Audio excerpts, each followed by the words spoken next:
యెహోవాను వెతకగోరిన వాని కొరకు ప్రత్యక్ష గుడారము సూచింపబడింది. యేసు ప్రభు తండ్రితో గడపడానికి ఒలీవల కొండకు వెళ్ళాడు. అట్లా దేవునితో మనం సమయం గడపడానికి ఒక ప్రత్యేకమైనటువంటి స్థలం అనుకూలంగా ఉంటే తప్పనిసరిగా మనం దాన్ని వినియోగించుకోవచ్చు. ఇక అలాంటి అవకాశాలు లేనప్పుడు దేవుడు కూడా అర్థం చేసుకుంటాడు. పొన్లే పర్వాలేదే బెట అంటాడు.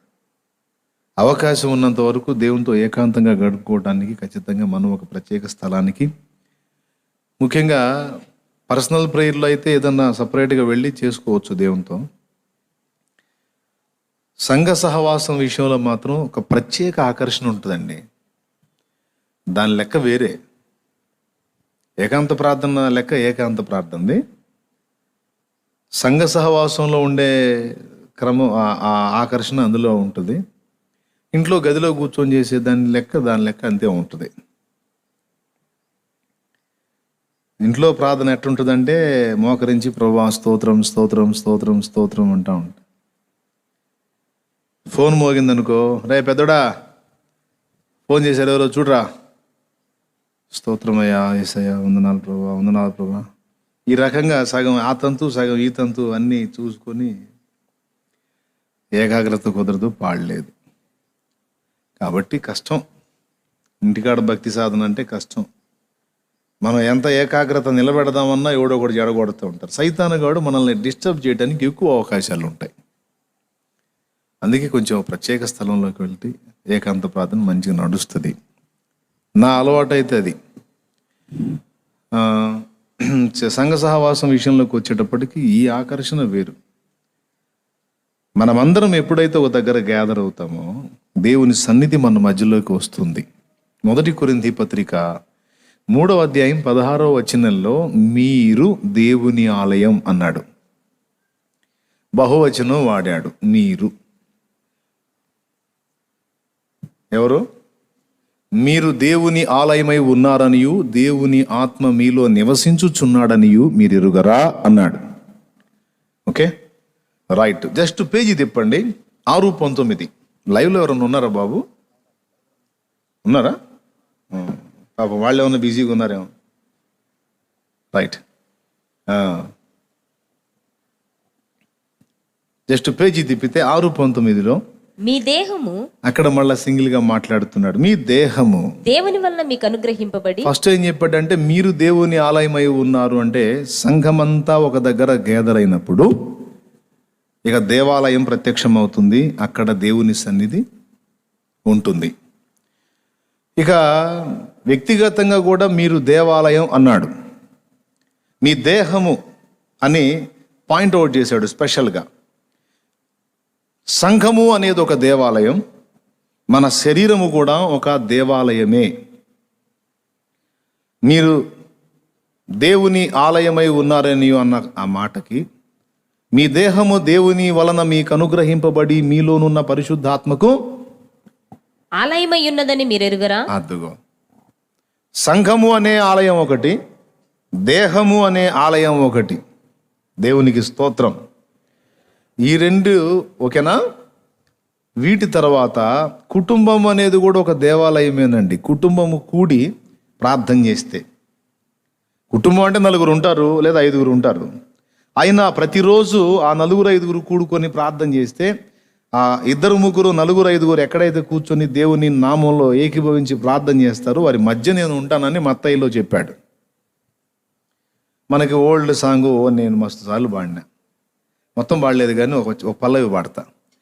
తంబుర సితారనాదముతో క్రీస్తును వేడగరారండి, 2-3 కూడిన చోట ఉంటానని నా స్వామియే. తంబుర సితారనాదముతో క్రీస్తును వేడగరారండి, 2-3 కూడిన చోట ఉంటానని నా స్వామియే. తంబుర సితారనాదముతో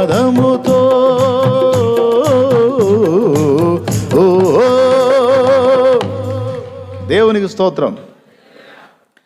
కుటుంబంలో ఉన్న నలుగురు కలిసి కూర్చొని మోకాళ్ళు వేస్తే అదొక దేవాలయం అవుతుంది. దేవాలయం అంటే దేవుడు ఎక్కడ ఉంటాడో అదే ఆలయం. దేవుడు సర్వాంతర్యామి అని ఉంది కదా, మళ్ళీ దేవాలయం దేవుడు ఒక దగ్గరికి రావటం ఏందన్నా, దేవుడు అంతటా ఉన్నాడు అంటాడు. వాస్తవమే అది కూడా. దేవుడు లేని స్థలము లేదు అంటే దేవుని ఎరుక లేకుండా ఏ భాగము లేదు. అయినప్పటికీ సర్వాంతర్యమైన దేవుడు కొన్నిసార్లు అవసరాన్ని బట్టి ఆయన ఒక ప్రదేశానికి పరిమితమై ఉన్న అనుభవాలను కూడా బైబిల్ చెప్తుంది. అర్థమైందా? ఇప్పుడు మహిమగల సింహాసనం మీద తండ్రి కూర్చున్నాడు అన్నాడు. పరలోకంలో సింహాసనం మీద తండ్రి కూర్చున్నాడు అంటే భూలోకంలో ఉన్నాడనా లేడనే? అంటే అక్కడ ఒక స్పెషల్ దృశ్యరూపకమైనటువంటి సన్నివేశం కనపడుతుంది. తండ్రి అక్కడ ఉన్నాడు అంటే అంతటా ఆయన ఉన్నప్పటికీ ఒక ప్రత్యేకమైనటువంటి స్వరూప దర్శనం పర్టికులర్గా ఒక ప్లేస్లో చూపిస్తున్నాడు. అట్లాగే ఆయన సర్వాంతర్యామి అయినప్పటికీ మనం ప్రార్థన గదిలోకి వెళ్ళి మోకాళ్ళు వేస్తే మన వంటి ఒక సామాన్యుడిలాగా వచ్చి మనతో కూర్చొని వ్యవహరిస్తాడు ఆయన. అర్థమైందా? కాబట్టి ఆయన సంఘము అనే దేవాలయం, సంఘం అనే మనందరం ఎప్పుడైతే ఒక దగ్గర చేరుతామో వచ్చి కూర్చుంటాడు ఆయన. తర్వాత ఫ్యామిలీగా మనం ప్రొద్దుటే లేచి మోకాళ్ళు వేసి కుటుంబం అంతా కలిసి మోకరిస్తే వారి మధ్యలోకి వచ్చేస్తాడు ఆయన. రోజు దేవుని కృపను బట్టి నా ఫ్యామిలీ పొద్దున్నే లేచి మోకాళ్ళు వేస్తాం, అందరం కలిసి కుటుంబం అంతా మోకరిస్తాం. మోకరించి మేము రోజు దేవుని సన్నిధి అనుభవిస్తున్నాం. అక్కడ కూర్చొని ప్రార్థనలో ఫ్యామిలీ ప్రార్థన చేసుకొని వాక్యం ధ్యానం చేసుకుని ఒక గంట సేపు గడుపుదామని కూర్చుంటాం. అది 2 గంటలు అవుతుంది, 2.5 గంట అవుతుంది. ఎంత సమయం అయిందో తృప్తి తీరదు అక్కడి నుంచి లేవాలంటే. నిజం. మీరు చేస్తారా? పొద్దున్నే కుటుంబ ప్రార్థన చేస్తారా? చేసుకోరు కదా. చాలామంది యథార్థవంతులు ఉన్నారు, చేయరు. చేయవాకండి. అదే భక్తి అంటే. కుటుంబాల్లో ప్రార్థన వద్దు. జాగ్రత్త, రాబోతున్న దినాలు ఇబ్బందికర దినాలు. చిన్న పిల్లల దగ్గర నుండి ముసలాళ్ళ దాకా మోకాళ్ళు వేయటం నేర్చుకోండి, బతికిపోతారు. హలో, వినబడుతుందా బాబు? చిన్నపిల్లల దగ్గర నుంచి ముసలి వాళ్ళ దాకా మోకాళ్ళు వేయటం నేర్చుకోండి, బ్రతికిపోతారు. లేకపోతే చాలా చాలా విషయాలు ఉన్నాయి భవిష్యత్తులో. అందరికీ చెప్తున్న హెచ్చరిక, జాగ్రత్త. ఫ్యామిలీ ప్రేయర్ అనేది ఖచ్చితంగా ఉండాలి. ఫ్యామిలీ ప్రేయర్ అనేది ఉంటే ఖచ్చితంగా ఇంట్లో దేవుని సన్నిధిని మనం అనుభవిస్తాం. రెండవది సంఘము దేవాలయం. మూడవది దేహమే దేవాలయం. 2-3 ఏకీభవించి భూమి మీద దేన్ని అడుగుతారో నేను దాన్ని ఇస్తానన్నాడు. తర్వాత మీరు ఏకమై దేన్ని బంధిస్తారో భూమి మీద నేను అక్కడ దాన్ని బంధిస్తాను, దేన్ని విప్పుతారో నేను దాన్ని విప్పుతాను అన్నాడు. ఈ 2 మాటలు కూడా మత్తయిలోనే ఉన్నాయి. 18:18లో ఏముందమ్మా? భూమి మీద మీరు వేటిని బంధింతురో అవి పరలోకమందును బంధింపబడును, భూమి మీద మీరు వేటిని విప్పుదురో అవి పరలోకమందును విప్పబడునని మీతో నిశ్చయముగా చెప్పుచున్నాను. మరియు మీలో 2 తాము వేడుకొని దేని గూర్చి అయినను భూమి మీద ఏకీభవించినడలా అది పరలోకమందున్న నా తండ్రి వలన వారికి దొరుకునని మీతో చెప్పుచున్నాను. దేవునికి స్తోత్రం కలుగును గాక. భూమి మీద మీరు వేడుకొను దేన్ని గూర్చి అయినా 2 ఏకీభవించిన ఎడల. ఒక మాట గుర్తుపెట్టుకోవాలండి. ఇది ఏమని వచ్చాం మనం ఈరోజు? ఆల్ నైట్ ప్రేయర్ అని వచ్చాం, ప్రార్థన అని వచ్చాం. నేను చెప్తున్నా, మనకన్నిటికంటే కూడా ముఖ్యమైనది ప్రార్థనా జీవితం. వాక్యం ఒక రెక్క అయితే ప్రార్థన మరో రెక్క. ఓ పక్షి ఎగరటానికి రెక్కలు ఎలాగైతే సహకరిస్తాయో అలాగే మనం ఆత్మీయ జీవితంలో ఎగరటానికి, పడిపోకుండా చెడిపోకుండా శూన్యంలో నిలిచి ఉండడానికి వాక్యం ప్రార్థన రెండు రెక్కలై మనల్ని నిలబెడతాయి. గుర్తుపెట్టుకోండి. ఇక వాక్య ధ్యానం విషయంలోకి వచ్చేటప్పటికి మనకు బైబిల్ చదవాలని అనిపిస్తే చక్కగా చదువుకుంటాం. ఏదైనా పుస్తకాలు చదివే అలవాటు ఉన్న వాళ్ళకి పుస్తకాలు చదువుకుంటారు. వాక్య ధ్యాన విషయంలో అంతగా శోధన ఉండదు, కొద్ది గొప్ప ఉంటుంది. కానీ ఎక్కువ శాతం శోధన ప్రార్థనా జీవితానికే వస్తుంది. ఎందుకంటే మన ప్రయాసం చూసి సాతాను పగలబడి నవ్వుతాడంట, మన జ్ఞానాన్ని చూసి వాడు ఎగతాళి చేస్తాడంట, మన ప్రార్థనకు మాత్రమే వాడు భయపడతాడట. ఎందుకంటే మనం ప్రయాసపడినా అది మనదే, మనం జ్ఞానం పొందుకున్నా అది మనదే. కానీ మనం మోకాళ్ళుని ప్రార్థన చేస్తే అది దేవునిది. ప్రయాసపడితే నువ్వే పడతావు, జ్ఞానం పొందితే అది నీ అందే కలిగి ఉంటావు, నువ్వే కలిగి ఉంటావు. కానీ మోకాళ్ళునేవనుకో దేవుడు కదులుతాడు. మన వ్యక్తిగతంగా మనం వాడితో ఎంత పోరాటం చేసినా వాడు అంతగా లెక్క చేయడు మనల్ని. ఎందుకంటే వాని గురించి బైబిల్లో యేసయ్యే చెప్పాడు, వాడు బలవంతుడు అని. బలవంతుని మొదట బంధించితేనే కానీ, ఆ మాట కూడా అక్కడే ఉంటుంది, బలవంతుని మొదట బంధించితేనే కానీ వాని ఇల్లు దోచుకునుట సాధ్యము కాదు. మత్తయిలోనే చెప్తాడు ఆ మాట కూడా.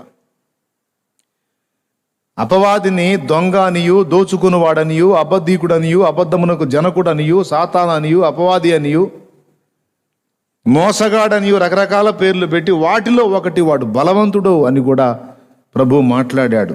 లోకాధికారి అని మాట్లాడాడు. మరణ బలము గలవాడు,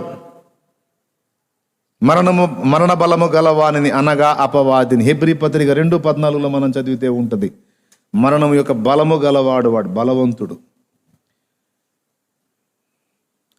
కాబట్టి వాడితో మనం వ్యక్తిగతంగా పర్సనల్గా తలపడితే ఏడిసా పోవాయ్ అంటాడు, అంతే కదా. కండవు మెలిదిరిగిన కుస్తీ పైల్వాన్ ముందు ఒక చిన్న బుడ్డోడు వచ్చి ఏయ్ దా దమ్ముంటే చూసుకుందాం అంటే లెక్క చేస్తాడా వాడు? వాడు వేలుతో నెడతాడు పోరా అని. అట్లాగే సాతాను అనేవాడు మనల్ని అంతే చూస్తాడండి. కొంతమంది దెయ్యాలు ఎల్లగొడతారు, దెయ్యాలు ఎల్లగొట్టి వాళ్ళు ఏదో ఫీల్ అవుతారు, పో అనగానే వెళ్ళిపోయింది పవర్ మందే అని. నిజంగా అచ్చంగా మనం మాత్రమే నిలబడి దాన్ని గద్దించామనుకో, ఒక్క తన్ను దంతే 4 చోట్ల పడతాం మనం. ఒక దయ్యం బలం తెలుసా మీకు?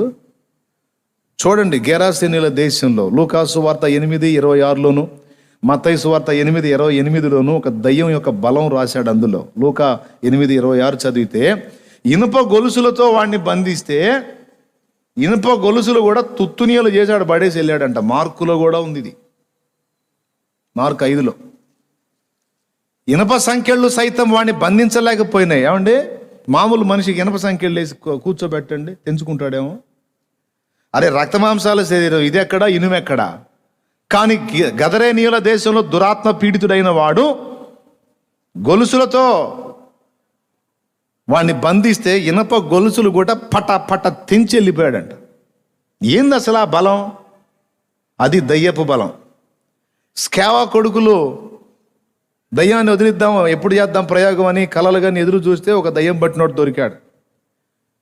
పౌలు దయ్యాలు ఎల్లగొట్టడం చూసి వీళ్ళు కూడా ఒక దయ్యం పట్టినోడు కోసం ఎదురు చూస్తే వాళ్ళ అదృష్టం బాగుండి ఒకడు దొరికాడు. వాడిని తెచ్చుకున్నారు గదిలోకి. తెచ్చుకొని తలుపులేసి దాని మీద దయ్యం మీద ప్రయోగం మొదలు పెట్టారు. దురాత్మ యేసు నామములో వెళ్ళిపో అని. ఆ దయ్యం ఏమందో మీకు చాలాసార్లు చెప్పాను, నీకు అవసరం లేదు. అయితే దాని చుట్టూ అనేక మంది ఇళ్ళే, ఆ స్కేవా అని ఆయన కొడుకులు రౌండ్ చేసి దాన్ని గద్దిస్తూ ఉంటే అది 2 మాటలు చెప్పింది, నాకు యేసు తెలుసు, పౌలు తెలుసు, మీరెవరు అని వాళ్ళ మీద ఎగబడి ఇద్దరిని పట్టుకొని, ఇద్దరిని చిక్కించుకొని బట్టలు ఊడిందాకా కొట్టి తరిమిందని ఉంది అందులో. అలాంటి పవర్ఫుల్ దయ్యం నువ్వు జస్ట్ యేసు నామములో పో అనగానే వెళ్ళిపోయిందంటే ఏ బలాన్ని చూసి? నిన్ను చూసా. సరిగ్గా చేయి జాపి కొట్టిందనుకో గిర్రని తిరుగుతారు, రంగులాటం తిరిగినట్టు. కానీ అలాంటిది నువ్వు వ్రేలితో ఆజ్ఞాపిస్తే అది వెళ్ళిపోతుందంటే కారణం ఏంటో తెలుసా? నీవు వేలు చాపినప్పుడు నీ వేలులో ఆయన తన వేలు ఉంచాడు, అందువల్ల వెళ్ళిపోయింది అది. ఈ వ్రేలు నీదే కనపడుతుంది, కానీ అదృశ్య రూపంలో ఆయన వ్రేలు కనపడింది. అది దేవుని వ్రేలు అయితేనే అది వెళ్ళిపోయింది. అర్థమైందా? ఎందుకు చెప్తున్నాను ఈ మాట? వాడు బలవంతుడు మనకంటే చాలా, వాడిని బంధించాలంటే మన బలం చాలదు. వాడు జ్ఞానవంతుడు మనకన్నా, వాని జ్ఞానానికి ఎదురు దెబ్బ కొట్టాలంటే మన జ్ఞానం చాలదు. వాడు యుక్తిపరుడు, ముదురు, వాడి ఎత్తుకు పై ఎత్తేసి వాడిని చిత్తు చేయాలంటే నీ తెలివితేటలు చాలవు. అందుకే ఆయన అడుగుతున్నాడు, నన్ను అడుగు. ఇక్కడే నువ్వు చేయాల్సిన తెలివైన పని ఏంటంటే నన్ను అడుగు, నేను నీకు సపోర్ట్గా నిలబడతా. అప్పుడు ఇక వాడి బలం, ఈ పని, ఈ తెలివి దావీదు చేశాడు. గొల్యాతు అంత పొడుగున్నాడు, ఎంత పొడుగున్నాడు, బలవంతుడని మిగిలిన వాళ్ళు అదురుపోతే, దావీదు గొల్యాతును చూసి, గొల్యాతుతో తన్ను పోల్చుకుంటే తను కూడా అంతే బలహీనుడే. వాడాడ దగ్గర 11-12 అడుగులు పొడుగున్నాడు. ఇతను ఎక్కడ కనీసం నికరంగా 6 కూడా లేడు. కాబట్టి అతని ఎదుట వాస్తవంగా గొల్యాతు బలవంతుడే. కానీ దేవుని వైపు చూచినప్పుడు గొల్యాతు చాలా చిన్నవాడుగా కనపడ్డాడు దావీదుకి. అసలు నా దేవునితో పోల్చుకుంటే వీడెంత అని ఒడిసెలు విసిరేటప్పుడు ఏమన్నాడు తెలుసా? యుద్ధము నాది కాదు, యెహోవా దాన్ని విసిరినప్పుడు వాడు శత్రువు కూలిపోవటం జరుగుతుంది. అక్కడ దేవుణ్ణి ఉపయోగించటం, దేవుణ్ణి ఆహ్వానించటం, దేవుణ్ణి ప్రేరేపించటం, దేవుని పిలవటం, ఇది ప్రార్థన. దేవునికి స్తోత్రం కలుగును గాక. మనము పోరాడుతున్నది అందుకే చెప్తాను, ప్రార్థన విషయాల్లో కొన్ని కీలకమైన విషయాలు చెప్తాను, మీకు జాగ్రత్తగా మనసులోకి తీసుకోండి. మొట్టమొదటిది, దేవునికి ఒకడు ప్రార్థన చేయాలి అంటే ప్రార్థన చేయటం ద్వారా ఖచ్చితంగా ఈ కార్యాన్ని నేను సాధించగలుగుతాను అనే విశ్వాసం ముందు అవసరం, నమ్మకం ఉండాలి. ఆ నమ్మకం ఉన్నోడే ప్రతి సంగతిని గురించి వెళ్ళి మోకాళ్ళు వేయటానికి ఇష్టపడతాడు. అర్థమైందా? నమ్మకం లేనోడు సమస్యను వేరే విధంగా డీల్ చేసుకోవడానికి ఆలోచిస్తాడు. అవునా? లేదు, మోకాళ్ళుని నేను ప్రార్థన చేయటం ద్వారా పరిష్కారాన్ని దేవుని నుండి పొందగలుగుతాను అనే నమ్మకం ఉన్నాడు సమస్యకు సమాధానం ఎక్కడెత్తుతాడు? మోకాళ్ళుని దేవుని పాదాల దగ్గర. దేవుని పాదాల దగ్గర ప్రార్థనలో వెతికి నష్టపోయిన వాళ్ళు ఎవరైనా ఉన్నారా? సమస్య లేదు అందులో. వెతకకుండా నిర్లక్ష్యం చేసి పోగొట్టుకున్న వాళ్ళు చాలామంది ఉన్నారు. అవునా? దేవుని దగ్గర కనిపెట్టుకొని మొర్ర పెట్టేటువంటి వ్యక్తులు నష్టపోయిన చరిత్రలు లేదు, పైగా వాళ్ళు అనేకులకు దీవెనకరంగా మారారు. అవునా? ఇప్పుడు ఫస్ట్ ప్రార్థనా జీవితాన్ని మనం కలిగి ఉండటానికి మెయిన్ ఆయుధం ఏంటంటే నమ్మకం, విశ్వాసం. నేను మోకాళ్ళుని ప్రార్థన చేయటం ద్వారా దేవుడు నాకు సమాధానం ఇస్తాడు, సందేహం లేదు అని దృఢంగా నమ్మినవాడు మోకాళ్ళు వేయటానికి ఎక్కువ ఆసక్తి చూపుతాడు. బైబిల్ గ్రంథంలో కూడా మార్కు సువార్త 11లో అదే చెప్పాడు. మీరు ప్రార్థనలో అడుగు వాటి నెలను పొంది ఉన్నామని నమ్మిన ఎడల అవి మీకు అనుగ్రహించబడును అన్నాడు. ఓకే, నువ్వు ప్రార్థనలో అడిగినవన్నీ పొంది ఉన్నానని నువ్వు నమ్మిన ఎడల అవి నీకు అనుగ్రహించబడును అన్నాడు. ఈ వాక్యాన్ని అక్షరార్థంగా అలానే తీసుకుంటే మళ్ళీ కొంచెం తేడా పడిద్ది. అక్కడ కొంచెం చిన్న సమాచారం ఇంకొకటి చెప్పాలి. ఏంటంటే, మీరు అడుగు వాటి నెలను పొంది ఉన్నామని నమ్మిన ఎడల అంటే ఈ చేసే ప్రార్థనలో కొన్ని పిచ్చి ప్రార్థనలు ఉంటాయి. ఏం పిచ్చి ప్రార్థనలు అంటే, మన ఇంటికి మనమే నిప్పు పెట్టుకునే ప్రార్థనలు కొన్ని ఉంటాయి. మన మెడకు మనమే తాడేసుకునే ప్రార్థనలు కొన్ని ఉంటాయి. అర్థమైందా? ఇప్పుడు ఈ అబ్బాయి ఉన్నాడు, ఎవరో ఒక తల్లిని చూసి ఇష్టపడ్డాడు. ప్రభువా, ఆమె నాకు భార్య కావాలి ప్రభువా, స్తోత్రం ప్రభువా, నేను నమ్ముతున్నా ప్రభువా, ఆ మెడలో నేను తాళి కడుతున్నట్టు ఆ మెడలో దండేస్తున్నా, నేను నమ్ముతున్నా ప్రభువా, విశ్వాసం ఉంచుతున్నా ప్రభువా, స్తోత్రం, ప్రార్థన చేస్తాడు. పెళ్లి చేసుకున్నాక మనోడు తాళి కడతాడు, మనోడి మెడకు ఉరితాడేసిద్ది అన్న సంగతి దేవుడికి తెలుసు, ఇతనికి తెలియదు. అర్థమైందా? సరే, ఆడ మనిషి ఏం వేసిద్దిలే అనుకుంటే పురుషుండే తీసుకుందాం. అమ్మాయి మోకాళ్ళుని, ప్రభువా నేను నిన్నేమీ అడగలేదు, అతన్నే అడిగాను ప్రభువా, ఇవ్వు నాయన అని ఈమె ప్రార్థన చేసింది అనుకో, ఆడేందో ఏమకు తెలియదు, దేవుడికి తెలుసు. ఆయన అంటాడు, వద్దు బేట అల్లాడిపోతావు అంటాడు. లేదు ప్రభు ఆయనే కావాలి నాయన, ఎంత మంచోడో అంటే, లేదమ్మా వాడు మేకవన్నే పులి నీ దినం చేస్తాడు, వద్దమ్మా అంటాడు ఆయన. అంటే ఇది మన మెడకు మనమే తాడేసుకునే ప్రార్థనలు కొన్ని. అంటే ఏంటి, నాకు ఇష్టమైంది, నేను ఏది అడిగినా అడిగింది పొంది ఉన్నానని నమ్మితే అది నాకు లభించాలి అంతే. నువ్వు నీ గ్రంథంలో ఎందుకు రాశావు? నమ్మితే అయిపోయింది అన్నావుగా, ఎందుకు రాశావు? అయిపోవాల్సిందే అంతే, యేసు నామంలో, కాకపోతే మర్యాద ఉండదు. అప్పుడు ఆయన అంటాడు, నువ్వు ఆ ఒక్క వచనమే కాదు ఇంకొకటి కూడా చదవాలంటాడు. ఏంటయ్యా అంటే, 1 యోహాను పత్రిక 5వ అధ్యాయం 14వ వచనం కూడా చదవాలి నువ్వు అంటాడు. చదువు. ఆయనను బట్టి మనకు కలిగిన ధైర్యం ఏదనగా, అబ్బా, ఆయనను బట్టి మనకు ఒక ధైర్యం కలిగిందంట. ఆయన చిత్తానుసారముగా మనం ఏది అడిగినను, అదుగదుగదుగదుగో, ఆయన చిత్తానుసారముగా మనం ఏది అడిగినను ఆయన మన మనవి ఆలకించుననిదియే. అది ప్రార్థనలో అడుగు వాటిని పొంది ఉన్నామని నమ్మమన్నాడు. అయితే ఏది చేస్తావు ప్రార్థన? ఏది చేస్తావు? కొంతమంది ఇంకొక టైప్ ప్రార్థన చేస్తారు. ఏం ప్రార్థన తెలుసా? ప్రభా ఎక్కడెక్కడ వాళ్ళంతా బాగుపడుతున్నారు ప్రభా, మా వ్యాపారం నష్టపోతుంది ప్రభా. అర్థమైందా? అంటే దీని అర్థం ఏంది? అందరూ పచ్చకున్నారు, మేమేమో అంటే, ఇప్పుడు రివర్స్లో ఆలోచించండి మీరు. మేము, వాళ్ళు నీ చిత్తం తండ్రి వింటాడా? వినడో? అది ఆయన చిత్తం.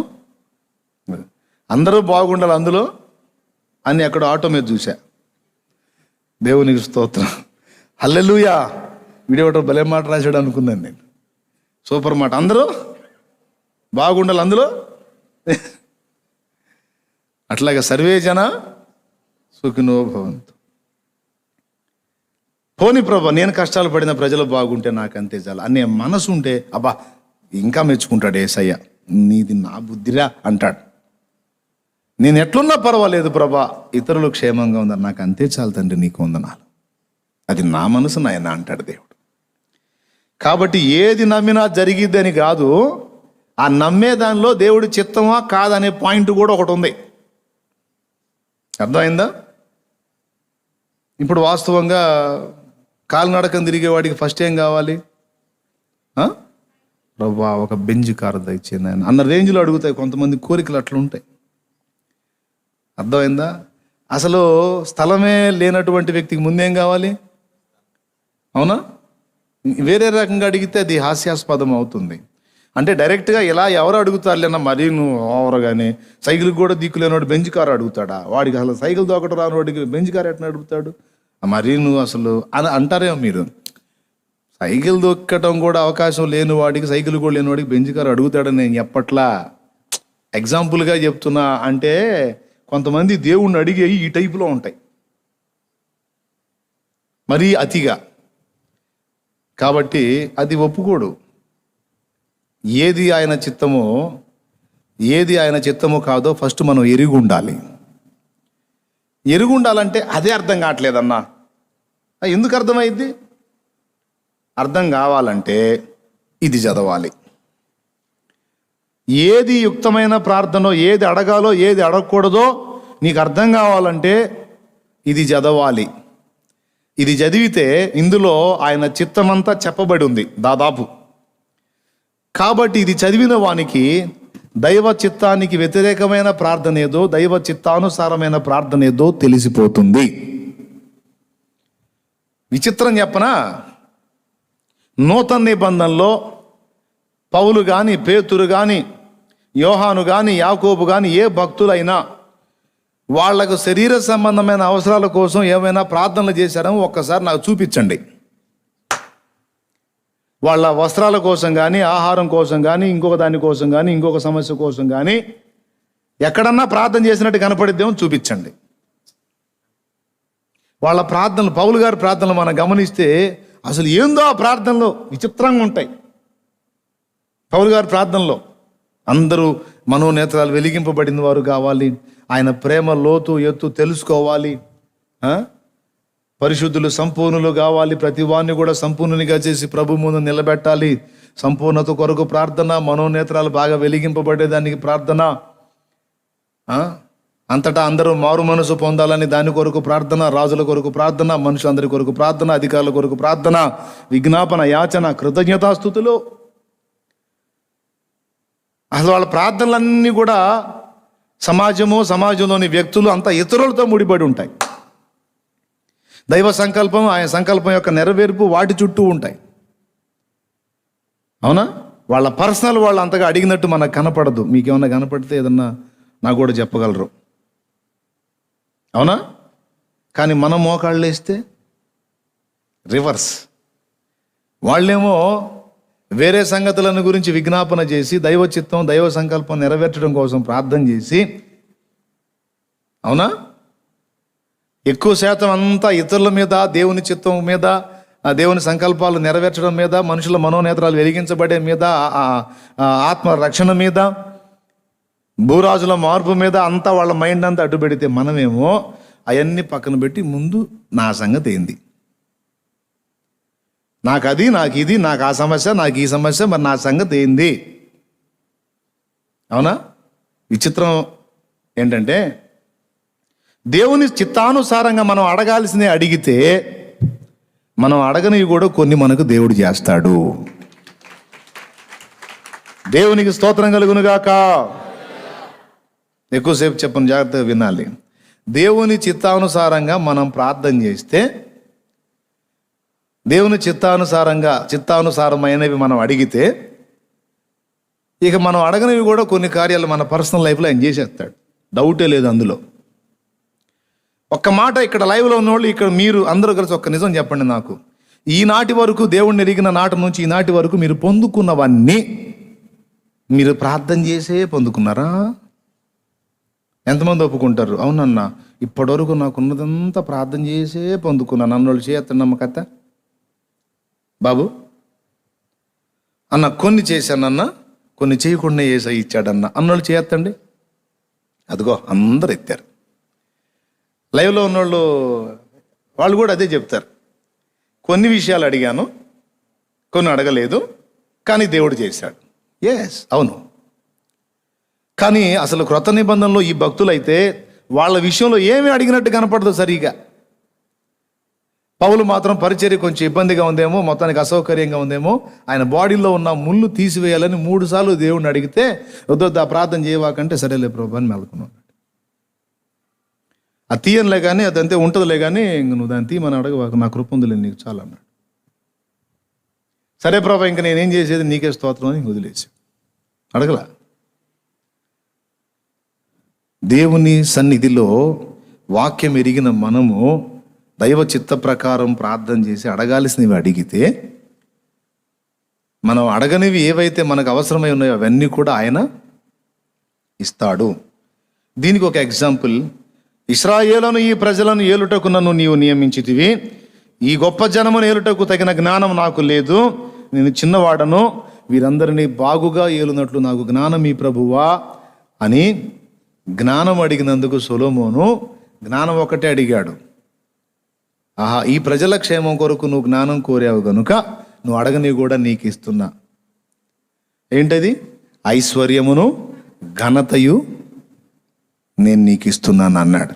ఐశ్వర్యం, ఘనత ఆయన అడిగాడా? అడగలా. అడగాల్సినవి అడిగితే వాటితో ఇవి మనకి ఉచితముగా ఇవ్వబడతాయి. మా దగ్గర ఫలానా కంపెనీ గ్లాసులు 2 కొంటే 4 ఫలానా ఐటమ్, ఫలానా కప్పులు 4 ఉచితం. ఈ టైపులో చేస్తే మీకు అర్థమైంది. అవునా? కాలేదా సుబ్బారావు? కదా, సూపరో. ఇంకా ఏదైనా చెప్పు. మా దగ్గర బైక్ కొంటే మీ తల పగలకుండా హెల్మెట్ ఉచితం అన్నట్టు. అవునా? వాళ్ళే ముందు జాగ్రత్తగా మనకి భద్రత కవచాలు ఇస్తారు అన్నట్టు. అట్లాగా ఏది ముఖ్యమైందో దాన్ని మనం కానీ గురి చూడగలిగితే, దాన్ని మనం పట్టుకోగలిగితే, దాని కొరకు విజ్ఞాపన చేయగలిగితే, దాంతో లింక్ అయి మనకు కావాల్సినవన్నీ ఉంటాయి. మనం దేవుని చిత్తానుసారమైంది సాధించగలిగితే దాంతోపాటు మనకు కావాల్సిన ఐటమ్ కూడా దాంతోనే దొరుకుతుంది. ఇది రహస్యం. దేవునికి స్తోత్రం కలుగును గాక. ఇక నువ్వు నీ సంగతుల గురించి అడుగు, అడక్కపో. నువ్వు అడగాల్సినవి అడిగితే దాంతోపాటు అన్నీ అంతే.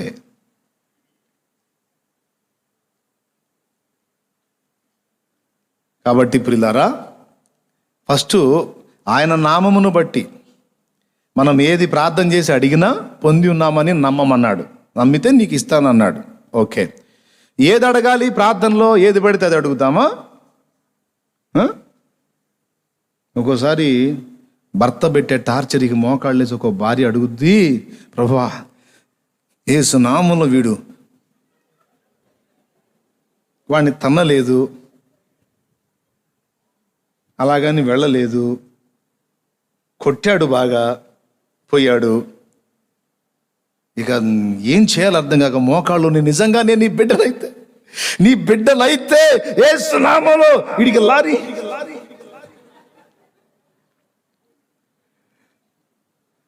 మరి ఏం శాపాలు పెడుతుంట.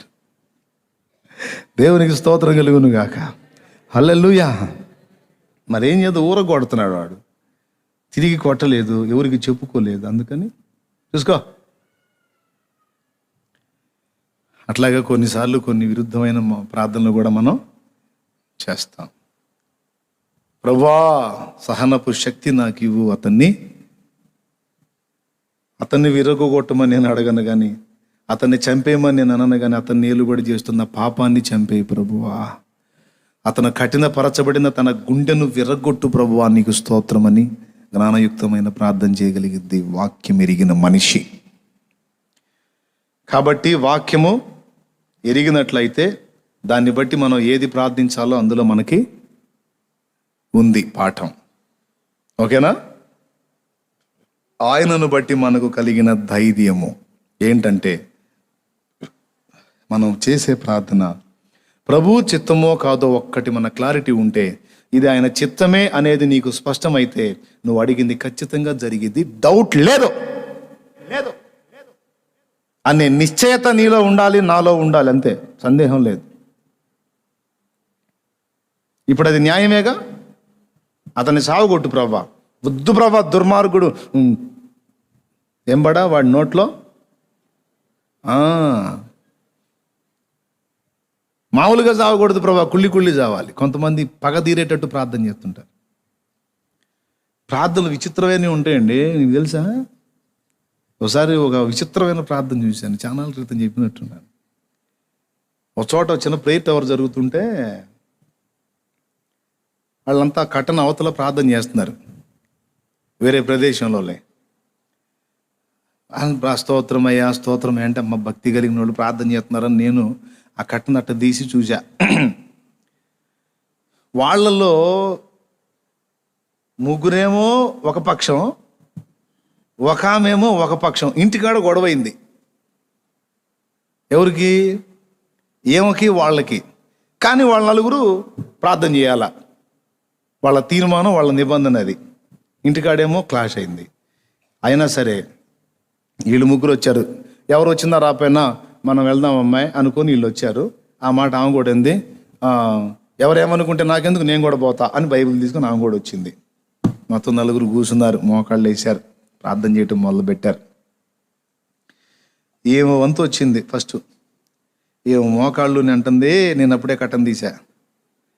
స్తోత్రం ప్రభువా, స్తోత్రం అయ్యా, స్తోత్రము తండ్రి, నన్ను ఏడిపిస్తున్నారు ప్రభువా, నా ఉసురు వాళ్ళకి తగలదా నాయనా, నీకు స్తోత్రం అయ్యా, నన్ను ఏడిపించిన వాళ్ళు ఎవ్వరూ బాగుపడలేదు ప్రభువా, నీకు స్తోత్రం అయ్యా అని ఇంటికాడ తిట్టాలనుకున్నవన్నీ కూడా ఇందులో మాట్లాడుతుంది. అయితే వాళ్ళు ఎట్ట ఏకీభవిస్తున్నారో తెలుసా? ప్రభువా నన్ను ఏడిపించిన వాళ్ళు ఎవ్వరూ బాగుపడలేదు ప్రభువా అంటే, మమ్మల్ని కూడా ప్రభువా, మమ్మల్ని ఏడిపించిన వాడు ఎవ్వరూ బాగుపడలేదు, వీళ్ళు ఏకీభవిస్తారు. నా ఉసురు ప్రభా, వాళ్ళకి నా ఉసురు, మా ఉసురు కూడా ప్రభా, మా ఉసురు కూడా. నన్ను తిండి తిననీయట్లేదు ప్రభా, నన్ను ఏడిపిస్తున్నారు ప్రభా, మమ్మల్ని కూడా ఏది ఇచ్చుకొని తింటున్నారు ప్రభా. నీ ఒంటరి దాన్ని ప్రభా, నాకెవరు లేరు ప్రభా, మాకు మాత్రం ఎవరున్నారు నన్ను, మాకు ఎవరు లేరు ప్రభా, నీకే స్తోత్రం. ఇక ఆమె ఏదంటే వీళ్ళు దానికి ఆపోజిట్లో వాళ్ళకి వాళ్ళు చెప్పుకుంటున్నారు అన్నమాట. అరే ఇదేం ప్రార్థన రా, నేను చాలాసేపు ఇక అదే అస్సలు నవ్వలేక నేను పక్కకు వచ్చి గందరగోళం అయిపోయా. నేను టోటల్గా అయిపోయిన తర్వాత నాకు అర్థమైంది ఏంటంటే, ఆ మనిషికి ఈ ముగ్గురికి ఇంటికాడ గొడవైంది. ఆ గొడవ నీళ్ళు మోకాళ్ళు వేసి ఒకళ్ళు ఉసురు ఒకళ్ళకి తగిలేటట్టు అట్ట కూడా ఉంటుందన్న అంటే, నేను చూశాను బాబా, నేను చూశాను ఆ కళ్ళారా. విచిత్రమైన ప్రార్థనలు. కాబట్టి అట్లా ఉంటాయి. ఇట్లాగా కాదు దేవుని చిత్తం. చేసే ప్రార్థన దేవునితో నేను మాట్లాడుతున్నాను, ఆయన సముఖంలో ఉన్నాను, పెద్ద ఆయన వచ్చి కూర్చున్నాడు, నేను చాలా జాగ్రత్తగా మాట్లాడాలి, చాలా హద్దుల్లో మాట్లాడాలని భయం కలిగి ఏవి మన వ్యక్తిగతం ఎంత నలిగినది పక్కన పెట్టేసేయాలి. ప్రభువా నీ చిత్తం. భర్త కాళ్ళు తిరగాలి, చేతులు తిరగాలి, వాడు బావాలి, అది కాదు. ఏది దేవుని చిత్తం అంటే, దేవా అతన్ని చంపమని నేను అడగను, కానీ అతనిలో ఏలుబడి చేస్తున్న పాపమును చంపే ప్రభువా, అది దేవుని చిత్తం. అయిపోయింది. ఆయన చిత్తానుసారంగా నువ్వేది అడిగినా నీ మనవి ఆయన వింటాడు. హల్లెలూయా. అతన్ని ప్రేరేపిస్తున్న దురాత్మలను యేసు నామములో వెళ్ళగొట్టు ప్రభువా. కఠిన పాషాణంలాగా మారిపోయిన హృదయాన్ని యేసు నామములో విరగొట్టు. విరిగి నలిగిన హృదయము అతనికి వచ్చేటట్టు చేయి ప్రభువా. నువ్వు అడుగు, ఇది దేవుని చిత్తానుసారమైన ప్రార్థన. ఆమేన్ అంటాడు ఆయన. మనం చేసే ప్రార్థనలో ప్రభువు చిత్తము ఉంది అనే గ్రహింపు మనకుంటే నెరవేర్పు ఖచ్చితం.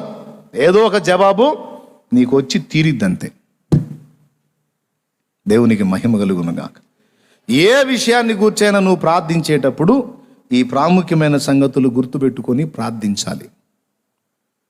ఓకేనా? మోకాళ్ళు ఊనిన కాడ నుంచి ఎప్పుడు కూడా దేవుడు ఎలాగైతే ఇతరులను గురించి ఆలోచిస్తాడు, ఇతరుల క్షేమాన్ని కోరుకుంటాడు, యేసయ్య ఎప్పుడైనా తన స్వీయత కొరకు ప్రార్థించాడా? తన కొరకు ప్రార్థించాడా? యోహాను సువార్త 17లో ఒక్క చోట మాత్రం ప్రార్థిస్తాడు. ఇక మిగిలిన స్థలాలన్నిటా కూడా ఇతరుల కోసమే ఆయన ప్రార్థన చేసినట్టు ఉంటుంది. మనం గ్రహించాల్సింది అది. ఇన్నువలే నీ పొరుగువానిని ప్రేమించన్న ప్రభు మాటని గ్రహించుకొని ఎప్పుడు కూడా మన ప్రార్థన ప్రభువు చిత్తము సంకల్పం భూమి మీద నెరవేర్చబడినట్లు, సాతాను యొక్క అంధకార క్రియలన్నీ అడ్డగించబడినట్లు, భూమి మీద మనుషులందరూ అంతటా అందరూ మారు మనసు పొంది ప్రభు వైపు త్రిప్పబడినట్లు, ప్రభు వైపు త్రిప్పబడిన వారు రక్షణానుభవంలోనికి వచ్చున్నట్లు, రక్షణానుభవంలోకి వచ్చిన వారు పరిశుద్ధాత్మతో నింపబడినట్లు, ఆత్మతో నింపబడి ఇతరులకు సువార్త ప్రకటించి ఆత్మలను రక్షించున్నట్లు, సంపూర్ణ సిద్ధి వారు పొందునట్లు, సత్యబోధలో వారు స్థిరపరచబడినట్లు, అపోస్తలులకు ఒక్కసారి అప్పగింపబడిన బోధ ప్రజలందరూ గుర్తుపట్టున్నట్లు, అందరూ కూడా వాస్తవమై ఏంటో తెలుసుకొని ప్రజలు అజ్ఞానాంధకారమైన గుడ్డి భక్తిని వదిలిపెట్టి సత్యదేవుడవైన నిన్ను తెలియనట్లు, నిన్ను తెలుసుకొనున్నట్లు అందరి మనోనేత్రాలు వెలిగించయ్యా. వారి నేత్రాలు వెలిగింపబడినట్లు, ప్రపంచాన్ని ఏలుబడి చేస్తున్న శాపము నుండి ప్రజలు విడుదల పొందినట్లు, నరహంతకులుగా, దొంగలుగా, లోబులుగా, అపవిత్రులుగా, కాముకులుగా, త్రాగుబోతులుగా, దూషకులుగా, నపుంసకులుగా, పురుష సంయోగులుగా, శపితమైన ఆరాధనలు చేసేవాళ్ళుగా, అభిచార కర్మకాండలు అంటే మాంత్రిక విద్యలు చేసేవారుగా అనేక మంది నశించిపోతున్న పరిస్థితుల్లో ఉన్నారు దేవా. వారి వలన కూడా అనేకులు నశించిపోతున్నారు. వీరే కాదు, వీరి వల్ల కూడా అనేకులు నశించిపోతున్నారు దేవా. వారి సంగతి ఏమిటి? నా కోసం నేను అడగట్లా, నా ఇల్లు, నా సంసారం, నా పిల్లలు, నా కుటుంబం కోసం అడగట్లా. వాళ్ళ సంగతి ఏంటి? నువ్వు జోక్యం చేసుకోపోతే నేను రక్షింపబడతానా? మరి నువ్వు జోక్యం చేసుకుంటేనేగా నేను రక్షింపబడిందయ్యా. మరి వాళ్ళ సంగతి ఏంటయ్యా? వాళ్ళ సంగతి ఏంటి? వాళ్ళని దర్శించవా? వాళ్ళతో మాట్లాడవా? వాళ్ళు నిన్ను గురించి ఆలోచించే పరిస్థితులు కల్పించవా? వాళ్ళ కళ్ళు తెరవా? లక్షల సంఖ్యలో నశించిపోతున్నారయ్యా. తెలియదు వాళ్ళకి ఎటుపోతున్నారో. అగ్ని ఆరని, పురుగు చావని ఘోరమైన ఆ గుండంలో పడితే ఎంత వేదన ఉంటుందో వాళ్ళకి తెలియదు ప్రభువా. నా కళ్ళ ముందు ఎంతమంది నశించాలయ్యా? నా వల్ల కాదు ప్రభువా. నువ్వు దర్శించు, నువ్వు దర్శించయ్యా. నువ్వు దేవుని గడప దగ్గర కూర్చోవటం అదే కారణమై ఉండాలి. నీ కన్నీళ్ళు దానికి ఉండాలి. మా నీ కడుపును పుట్టిన కన్న బిడ్డ నీ కళ్ళ ముందే చూస్తా అమాయకంగా, నీకు తెలుసు అది ఒక పెద్ద గొయ్య అని, అందులో పడితే చచ్చిపోతారని. కానీ నీ కడుపును పుట్టిన నీ కన్న బిడ్డ అమాయకంగా దాని వైపే వెళ్తూ ఉంటే, దూరంగా చూస్తూ నువ్వు వాడిని పిలిచినా వినకుండా వెళ్ళిపోతూ ఉంటే నీ గుండె ఎంత వేదన పడిద్ది. అంటే అందులో పడితే చచ్చిపోతాడు, నీ కళ్ళ ముందే వెళ్తున్నాడు. అసలు ఏమనిపించింది నీకు? ఒకసారి ఊహించు. దేవుని వేదన అదే. నశించిపోతున్న ఆత్మల విషయంలో వాళ్ళని నీ సొంత వారుగా నువ్వు గుర్తించినప్పుడు మాత్రమే నువ్వు రొమ్ము కొట్టుకొని ఏడవగలుగుతావు. వాళ్ళ కోసం గుండెలు బాదుకొని రోధించగలుగుతావు. వాళ్ళ కోసం, వాళ్ళ పరిస్థితిని నువ్వు నీ సొంత వారితో అంచనా వేయగలిగితే.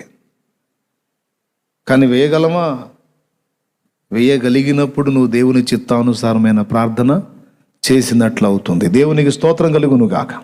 హల్లెలూయా. ఇంకో మాట ఏమన్నాడు? మీరు అడుగు ఏ దానిని గూర్చైనా భూమి మీద ఇద్దరు ఏకీభవించిన ఎడల. వ్యక్తిగతంగా చేసే విషయాల్లో ఆయన చిత్తానుసారంగా మనం ప్రార్థన చేస్తే వింటాడు. వింటున్నారా? తర్వాత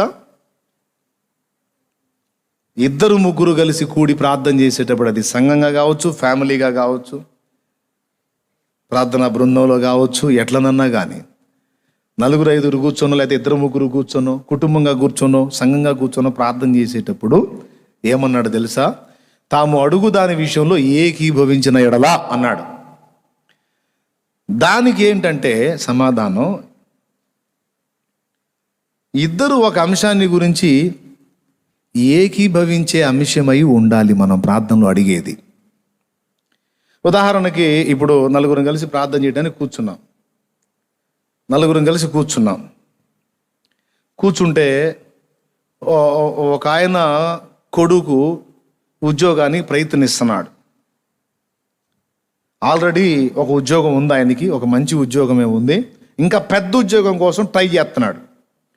మనతో కూర్చున్న ఆయన ప్రార్థన చేయమంటే మోకాళ్ళుని హల్లెలూయా స్తోత్రం, హల్లెలూయా స్తోత్రం ప్రభువా, స్తోత్రం హల్లెలూయా ప్రభువా, పెద్దోడు ప్రభువా స్తోత్రం ప్రభువా, ప్రయత్నం చేశాడు ప్రభువా, యేసు నామములో ప్రభువా, ఉద్యోగం ప్రభువా, బిడ్డకు వచ్చాడు అన్నాడు అనుకో, మనకి ఎట్టుంటుంది? ఏంది అట్టయిపోయారు మీరు? మనకు ఎట్టుంటుందండి? ఎట్టుంటుంది? ఏముంది? అవును, మనం కూడా ప్రార్థన చేస్తావా? నిజంగా మనం చేస్తావా? ఎట్లా ఫీల్ అవుతాం లోపల? బయటికేమో అవును ప్రభా స్తోత్రం అయ్యా, అవునయ్యా, అవును తండ్రి అంటాం. ఇది షో. నిజమా కాదా చెప్పాలి. మనసులో ఏమనుకుంటాం తెలుసా? ఊరిడు మామూలుడు కాదే, అంతలా ఉద్యోగం పెట్టుకొని ఇంకా పెద్ద ఉద్యోగం కావాలి, వీడు ఏడిసి మొత్తుకున్నాడు ఈ సిగ్గు శరం లేకుండా.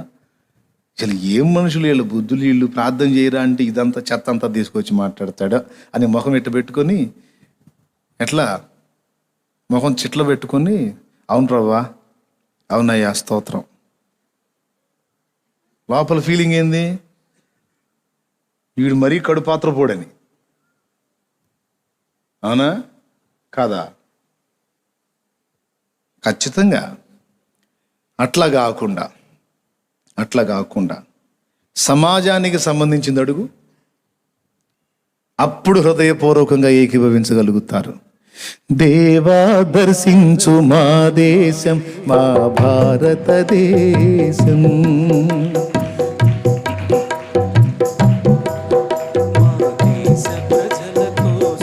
కాకుండా నలుగురిలో కూర్చొని దేవా దర్శించు మా ఇల్లు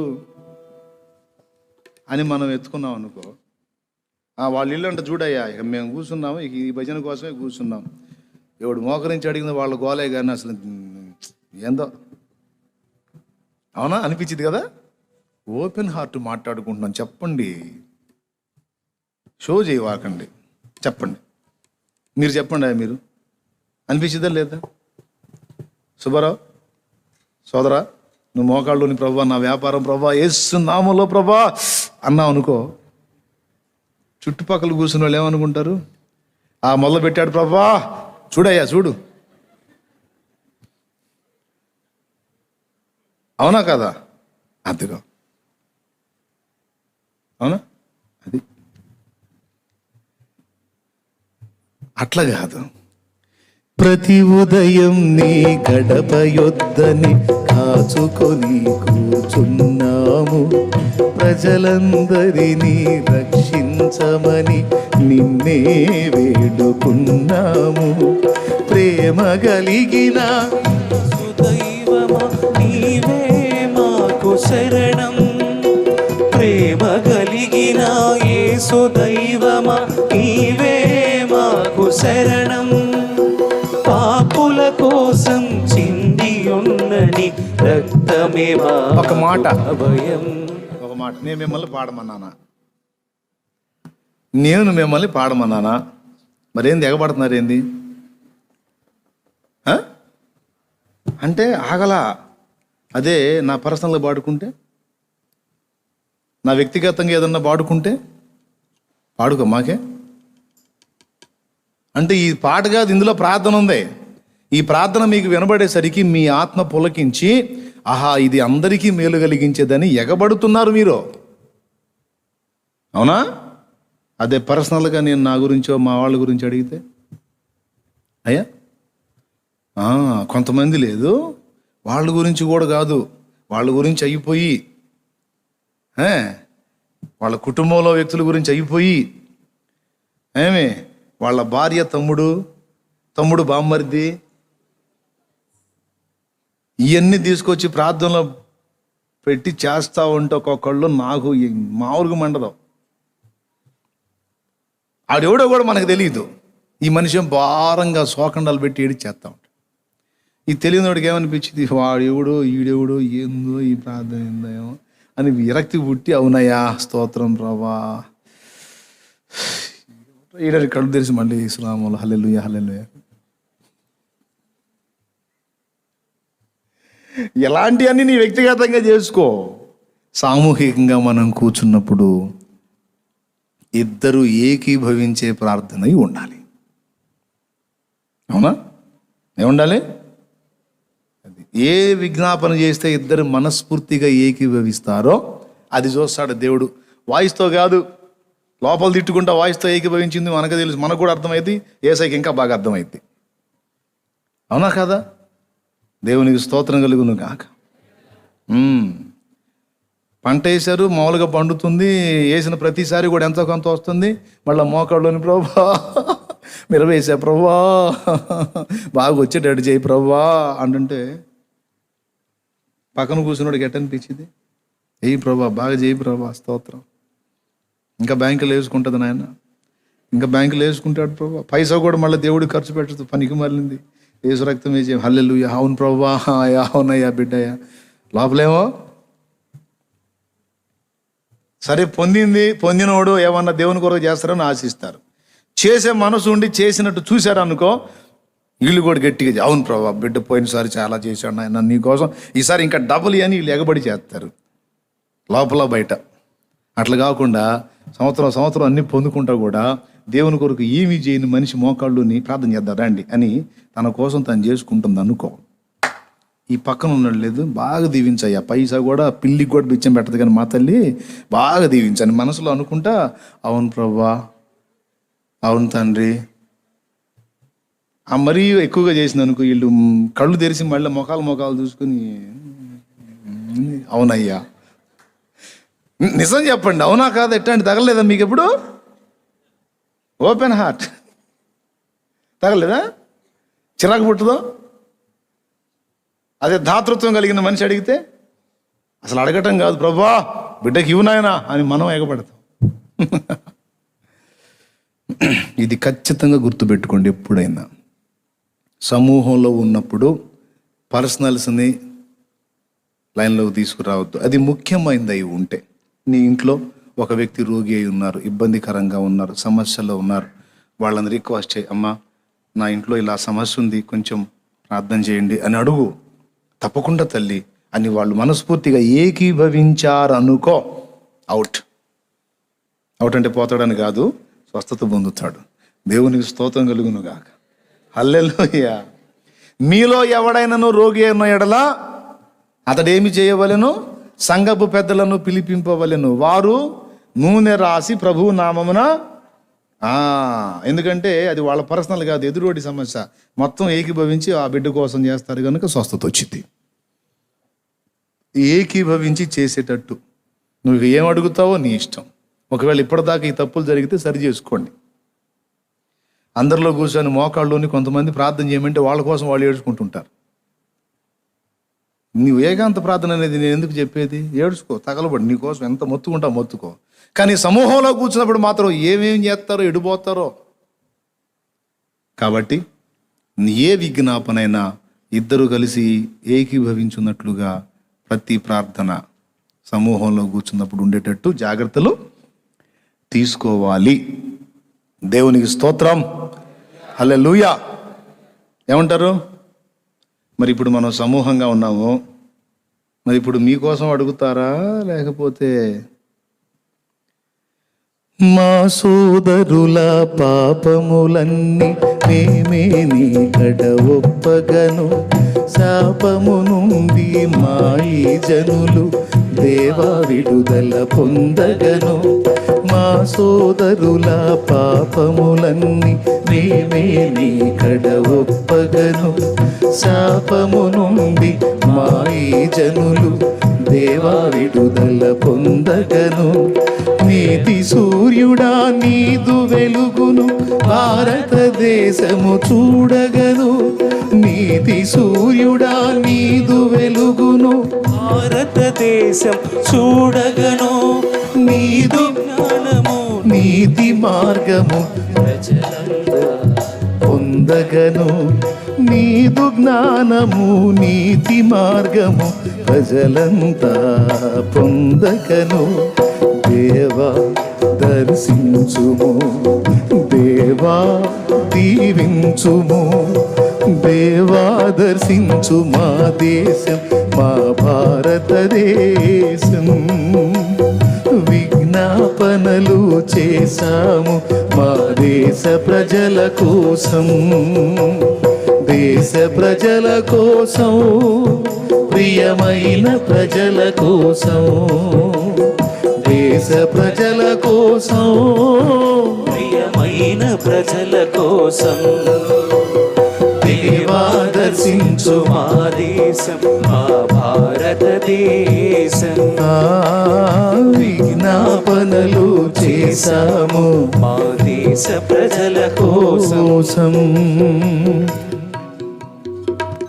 ఈ పాటను అబ్జర్వ్ చేయండి. 3 చరణాలు కూడా ఇతరులకు చెందినవి ఉంటాయి. నిన్ను నమ్మిన దీనులందరినీ సత్యమందు స్థిరపరచగను, సత్ప్రవర్తన కలిగిన వారై మంచి సాక్ష్యమును పొందగను. తర్వాత ఏంది? దేశమంతటా నీదు వార్తను నిండు మనసుతో చాటగను, క్రీస్తు తత్వమే మార్గదర్శమని. ఇంకొక మార్గదర్శనం లేదు. ప్రజలందరికీ తెలుపగను, దేవా దర్శించు. అట్లా ఓకేనా? కాబట్టి మన ప్రార్థన ఎటుండాలి? దేవుని చిత్తానుసారంగా ఇతరులు కూడా ఏకీభవించే విధంగా ఉండాలి. వ్యక్తిగతంగా చేసుకున్నా కూడా సరే, ఏదో నీ పర్సనల్ నువ్వు అడిగితే అడుగు, నేను కాదనను. కానీ దేవుడు ఆమోదించే ప్రార్థనలు చేయడానికి నీకు అభ్యాసం బైబిలే. దేవునికి మహిమ. ప్రార్థనలో విచిత్ర అనుభవాలు చూశాలే, అందుకని చెప్తున్నాను. దేవుని కృపతో అనుభవాలు నేర్పాడు, ఆయన చెప్తున్నాను కొన్ని.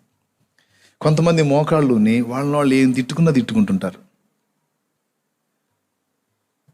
ఇప్పుడు ఒకవేళ తిట్టుకోదలుచుకుంటే అక్కడ కూడా కొంచెం తెలివి ఉపయోగించాలి. అది కూడా గుంపులో కలిపితే అప్పుడు బాగుంటుంది. అవునా? మోకాళ్ళుని, ప్రభువా నేను ఘోర పాపిని ప్రభువా అంటే మిగిలిన వాళ్ళు ఏమనాలా? ఏమంటారో తెలుసా? కాదయ్యా అన్నారనుకో, నడిసిద్దా ప్రార్థన? ఇప్పుడు వాళ్ళు ఏమనాలా? ప్రభువా నేను ఘోర పాపిని ప్రభు అంటే అవునయ్యా. కొత్తగా వినేవాడు అవునా? ప్రభువా నా అంత నీచుడు లేడు ప్రభు అంటే అవును తండ్రి అంటే అర్థమైంది. అసలు ఈ నిజంగా నీచుడే ప్రభు అని ఏందో అసలు అర్థం కాదు. ప్రభువా నేను కుక్క కంటే హీనుండిందనంటే అవును ప్రభువా.